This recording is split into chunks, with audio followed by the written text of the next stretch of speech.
काशी नगरी जो भगवान शिव के त्रिशूल पे टिकी हुई है, जा सुनाम बल शंकर काशी देत सवै संगति अविनाशी, और भगवान श्री कृष्ण की जन्मभूमि।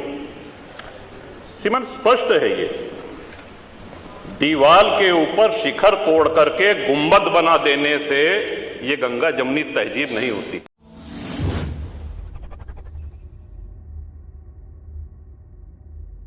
गलत कही गई हैं, सत्य से परे कही गई हैं और कुछ आधी अधूरी बातें करी गई हैं, जिससे बाहर एक भ्रम और भ्रांति वाली स्थिति भी बनती है।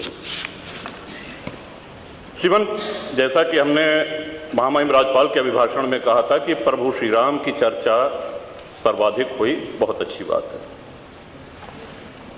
डॉक्टर लोहिया को मानने वाले लोग भी ये मानेंगे कि डॉक्टर लोहिया ने जन सामान्य को भगवान श्री राम के आदर्शों पर चलने की प्रेरणा देने के उद्देश्य से प्रतिवर्ष रामायण मेले का आयोजन किया करते थे। डॉक्टर लोहिया का ही एक ये बयान था कि बाबर, गजनी, गोरी, औरंगजेब लुटेरे थे, रसखान और रहीम हमारे पूर्वज थे। श्रीमान, ये बात यहाँ पे इसलिए कहना आवश्यक हो रही है कि पिछले कई दिनों से हम देख रहे हैं कि माहौल बिगाड़ने का प्रयास हो रहा है। हल्द्वानी तक का उदाहरण दिया गया इस हाउस में।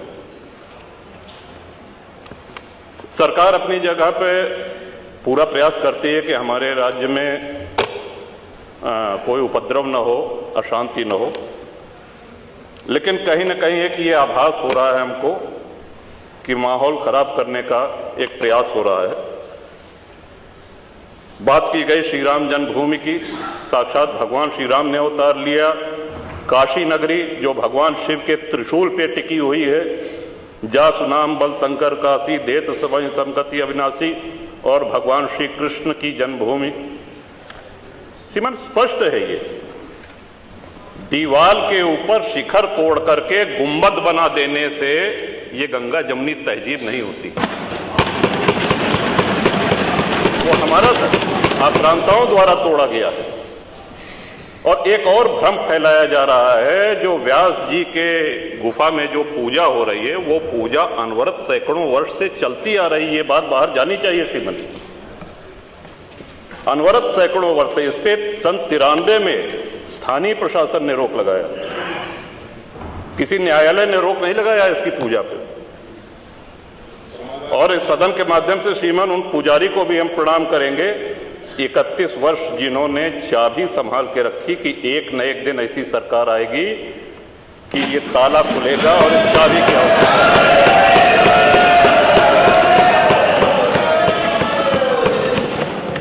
अल्लामा इकबाल, फिर वही होता है कि आधा अधूरा बोल दिए जो है पूरा बोलना चाहिए। अल्लामा इकबाल पहले वो व्यक्ति थे जिन्होंने कहा कि हिंदू और मुसलमान एक साथ नहीं रह सकते। पाकिस्तान के आइडियोलॉजिकल फादर, इसने कहा कि मुस्लिमों को अलग देश चाहिए। जिन्ना को रास्ता बताने वाले, जिन्ना को उकसाने वाले, और पाकिस्तान के पक्ष में भारत के मुसलमानों ने वोटिंग करी, जिसमें 98% लोगों ने कहा कि हिंदू और मुस्लिम साथ साथ नहीं रह सकते। इस बात पे लेकर के बंटवारा हुआ और सारे जहां से अच्छा जो कविता सुनाई गई वो अधूरी है। 2 पंक्ति उसकी हम भी सुना दे रहे हैं कि ए आब रूद गंगा, वो दिन है याद तुझको, उतरा तेरे किनारे जब कारवां हमारा। कि गंगा के वो मैदान तुमको याद है जब हमारा कारवां उधर से आक्रांताओं का कारवां आया था। ए आब रूद गंगा, वो दिन है याद तुझको, उतरा तेरे किनारे जब कारवां हमारा।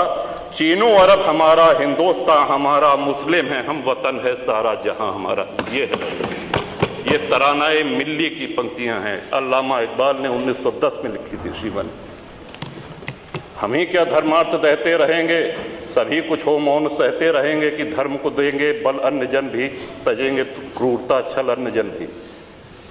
श्रीमान, हिंदू तो सर्वसमावेशी है। किसको आश्रय नहीं मिला, किसको आसरा नहीं मिला? यहाँ पे जो भी संकट में आया उसको हमने अपनाया। कभी किसी हिंदू ने नहीं कहा कि हम मुसलमान के साथ नहीं रह सकते हैं। उल्टा जब बंटवारा हुआ, धर्म के आधार पर हुआ, पाकिस्तान बना, जो मुस्लिम वहां जा रहे थे, हिंदुओं ने उनको रोकने का काम किया कि आप रहिए हमारे साथ, भाई भाई बन के रहिए। ये इस संवेदनशीलता को रसखान जी, अब्दुल रहीम खान खाना, इनके आदर्शों पे चलेंगे तब अच्छा वातावरण, अच्छा माहौल बनेगा। अगर बाबर और औरंगजेब की अनुसरण करेंगे, उनका अनुकरण करेंगे,